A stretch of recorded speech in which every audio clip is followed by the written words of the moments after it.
देखो हमेशा बनावटी बात नहीं करना चाहिए, लेकिन आपके कुछ कहने से सामने वालों को खुशी मिल रहा हो तो वहां पर थोड़ा सा बोल सकते हैं।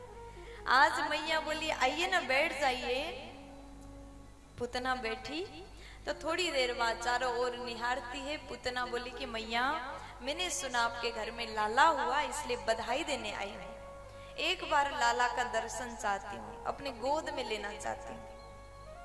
मैया ने सोचा इतनी सुंदर है, प्रार्थना कर रही है तो कैसे मना करूं।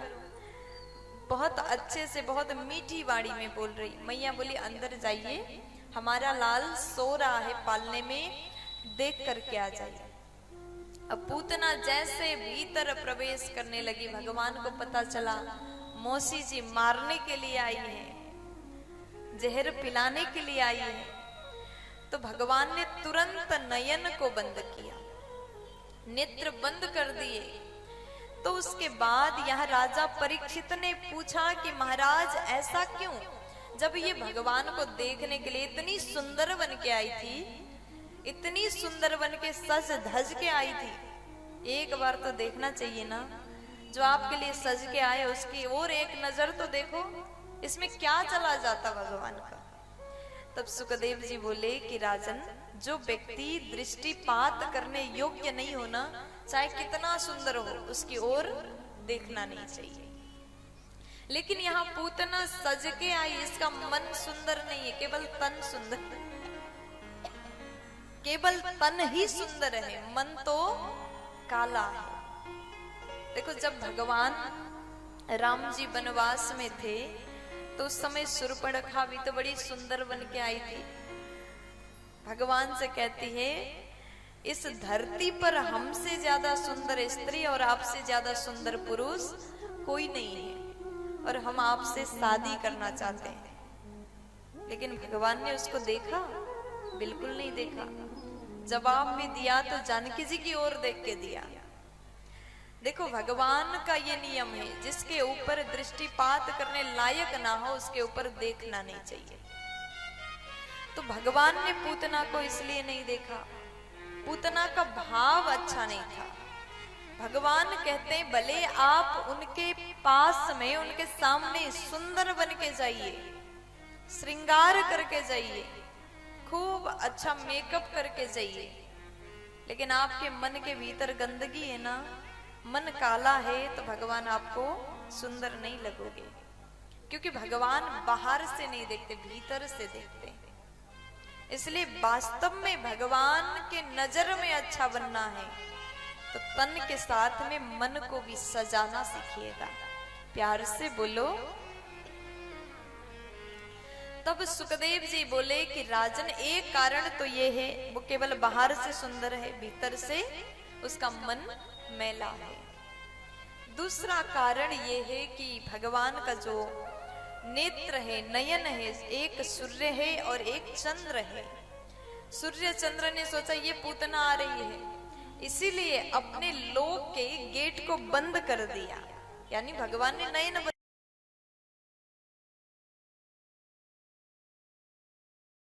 पर भगवान ने एक बार देखा तो कितना बड़ा दुष्ट वो सुधर सकता है।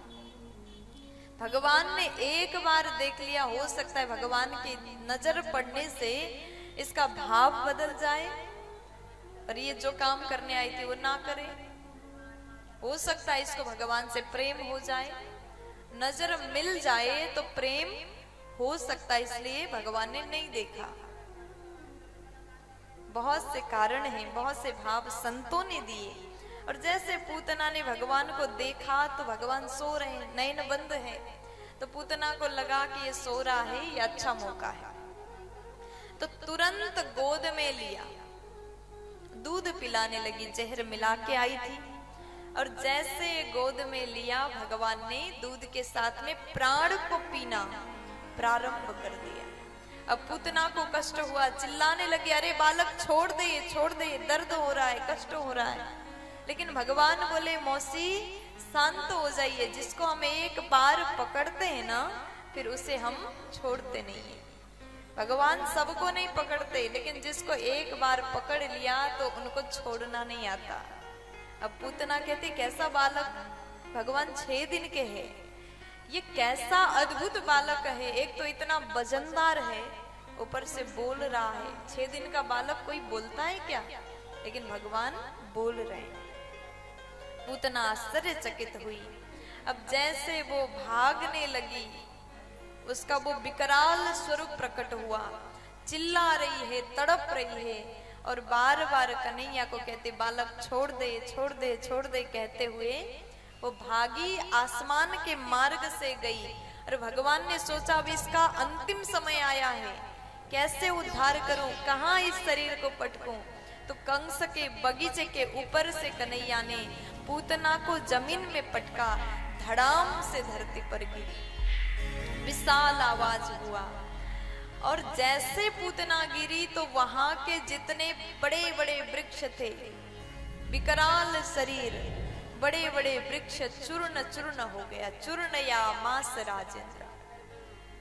अब जैसे पूतना गिरी, भगवान पूतना के शरीर के ऊपर छोटे से कन्हैया खेल रहे हैं। यहाँ गोकुलवासी दौड़ रहे हैं, हमारे लाला को छोड़ दो, हमारे कान्हा को छोड़ दो। मैया यशोदा रोती रोती पीछे पीछे भाग रही। जैसे पूतना गिरी वो तुरंत खत्म हो गई। अब उसके शरीर में सीढ़ी लगाया गया और भगवान को नीचे उतारा गया। मैया अपने कन्हैया को लेके गई, बार बार नजर उतारती है। कर देके जैसे नंद बाबा वापस आए, इन्होंने एक दृश्य देखा, विशाल पुल समान निर्माण हो गया, जहां पर कुछ नहीं था। पूतना का शरीर छोटा मोटा नहीं है, पुल के समान विशाल है। अब नंद बाबा ने पूछा ये क्या है, तो ग्वालवाल ने सारी बात, सारी घटना बता दी। ऐसा ऐसा हुआ, पता नहीं हमारे कन्हैया को मारना चाहती थी, आश्चर्य तो ये हुआ बाबा ये स्वयं मर के ये खत्म हो गई। प्यार से बोलो। अब जैसे नंद बाबा ने सुन लिया, अब उसके बाद नंद बाबा ने क्या किया, उन सब से कहते हैं कि अब इसके शरीर को जलाना जरूरी है, मृत शरीर को ऐसे ही नहीं छोड़ना चाहिए, जलाना चाहिए। तो उसके शरीर को ढेर लगाया गया, काट करके शरीर को काटा गया, ढेर लगाया गया। अब उसके बाद में आग से जला दिया गया। तो जैसे पूतना का उद्धार हुआ, भगवान ने उसको परम पद प्रदान किया, धात्री से भी उच्च पद प्रदान किया। अब जैसे इसके शरीर को जलाया गया ना, इसके शरीर से चंदन के समान दिव्य सुगंध आया।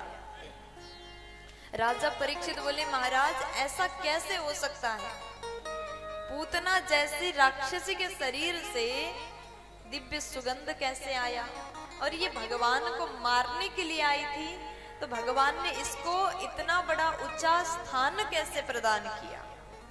तब सुखदेव जी बोले यही तो प्रभु की कृपा है।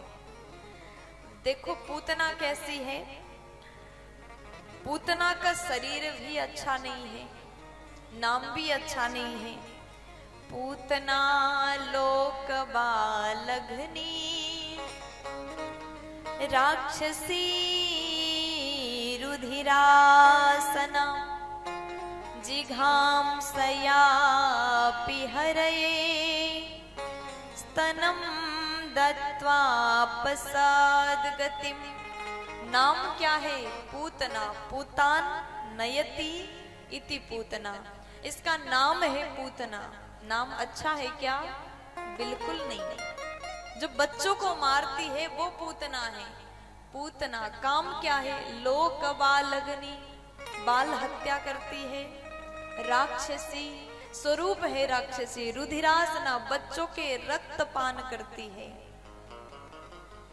आहार भी अच्छा नहीं, आहार भी शुद्ध नहीं। और भाव तो अच्छा होगा, बोले भाव भी बेकार था। कैसा था? कहा जिघाम सयापि हरये, हरि को मारने का भाव था। लेकिन फिर भी इसको उच्च पद प्रभु ने प्रदान किया।